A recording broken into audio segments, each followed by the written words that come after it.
Hi there. This is another book update. Got a pile of classics, some newer novels, and one, well, probably cheesy novel. Uh, I'm gonna quickly show them. I know these videos don't have a lot of viewers, but you know, the ones that do watch, hope you enjoy it. Starting off with the cheesy one. This is Empire Strikes Back, the book adaptation. It's got the original poster art there. This is the 1984 edition, originally, of course, 1980. Not a huge Star Wars fan. Has everything to do with George Lucas screwing up the re-releases and adding some digital bullshit. Um, but it's cool to find an original, well,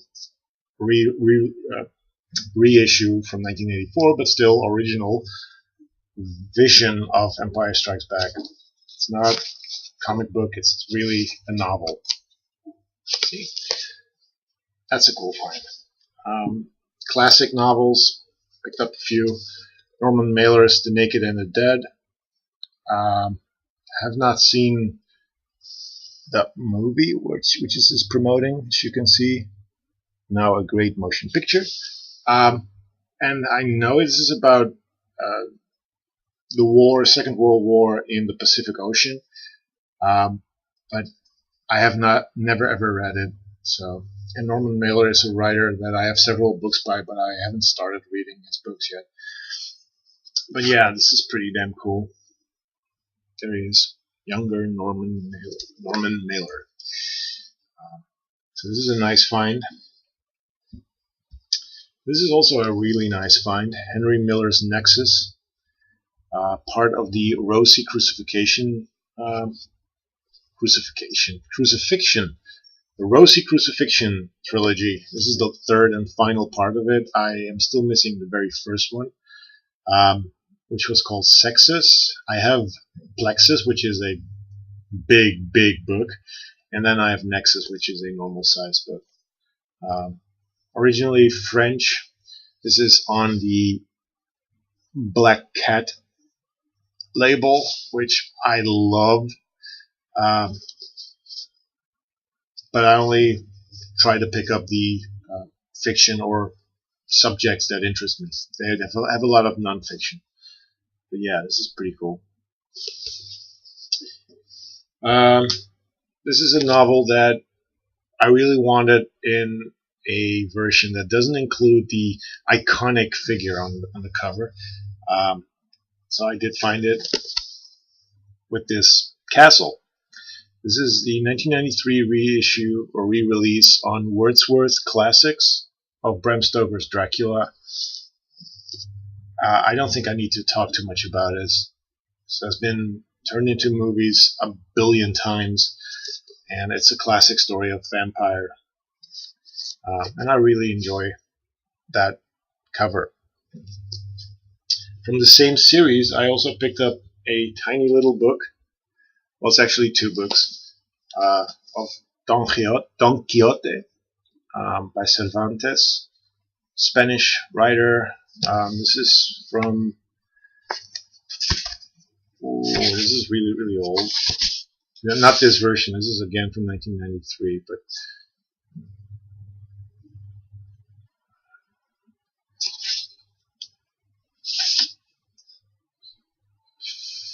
1500s, late 1500s. This is. It's two books. It's about this man, Don Quixote, who is just fighting against invisible forces or whatever. It's filled with imaginary images and adventure. It's a really thick book, but I really wanted this, so I'm glad I have it now. The last classic one that I have is Franz Kafka's The Castle. I have this book in a anthology. Excuse me.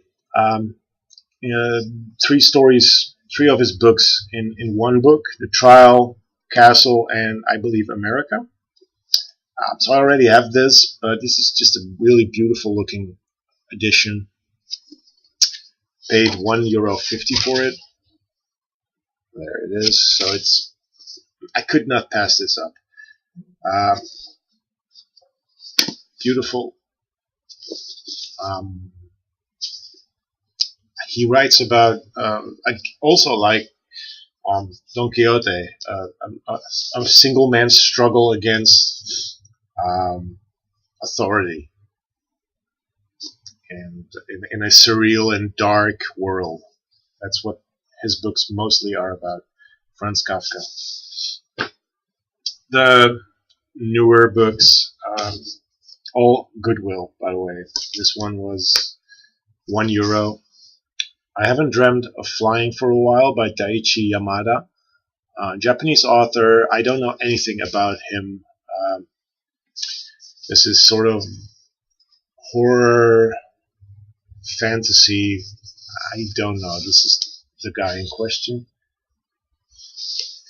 I'm always interested in Japanese literature, so, and I tend to pick it up if it's a little strange, if it's a little weird. Daiichi Yamada. This is Jeff Noon, his debut novel, Verte. This is the Dutch edition.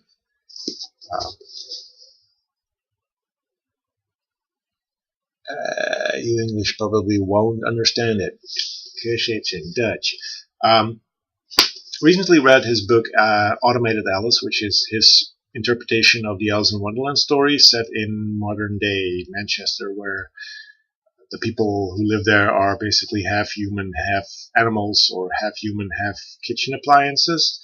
It's pretty weird, it's pretty funny, and I really wanted to read this one. This is about designer drugs masquerading as colored feathers. That's why there's a feather on the cover. And it has elements also of Alice in Wonderland in it, and it's just apparently a really good book, and I can't wait to read it. If I find the US or the British copy, because it's a British writer, I'm going to pick it up as well, but for now I have the Dutch edition, and I'm going to read that. Also have another Dutch book. This is by a Dutch writer, Tim Krabbe. It's called De Grot, which means the cave. He's best known for writing the book that was the basis for a movie called The Vanishing, in which a couple goes to France. The wife gets kidnapped, disappears. Years later, the husband wants to find out what exactly happened to her, and he finds out. This is another thriller-like novel that goes back and forth in time, so I don't really know much about it, but he's a pretty, popular writer, I guess, in Holland. And it's a good edition, nice looking edition. Irvine Welsh, this is Ecstasy.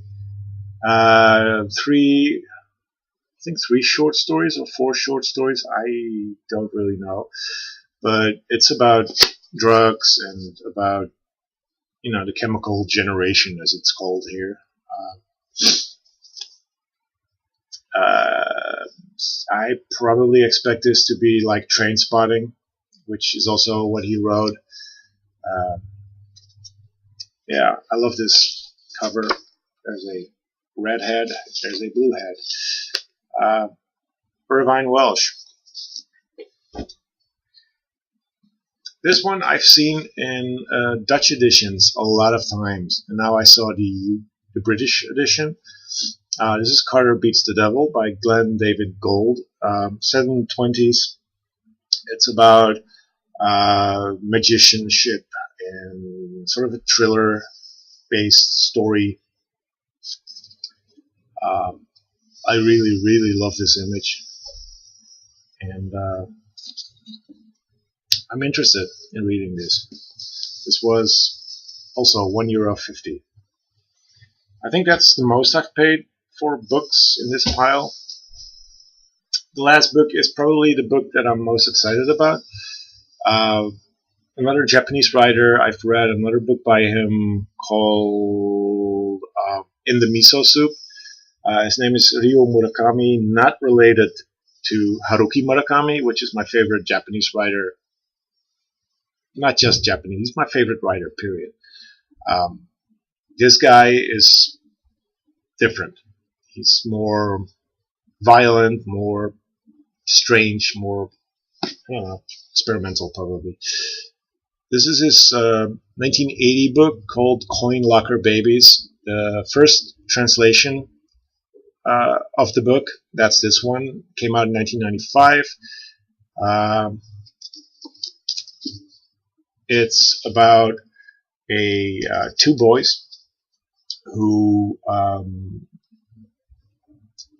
were dropped off in coin lockers at a train station, and they go to foster homes and foster parents, and once they are grown up, they want to find and, well, to act or take revenge on the women who, rejected them as babies. That's in short the story, but it takes place in this town called Tuxie Town, where there's lots of freaks and weirdos and strange things happening. So it's probably pretty bizarre and pretty outrageous, and I love that. So that's Coin Locker Babies. It's a book that I've actually been looking for, or really wanted to have, but it's now €1.50, so I had to get it. Coin Locker Babies. That's it. That's my book update for this time. I thought it would be a longer time between the book videos, but I found a lot of books lately, and I still need to read. Anyway, take care. Have a good day. Bye-bye.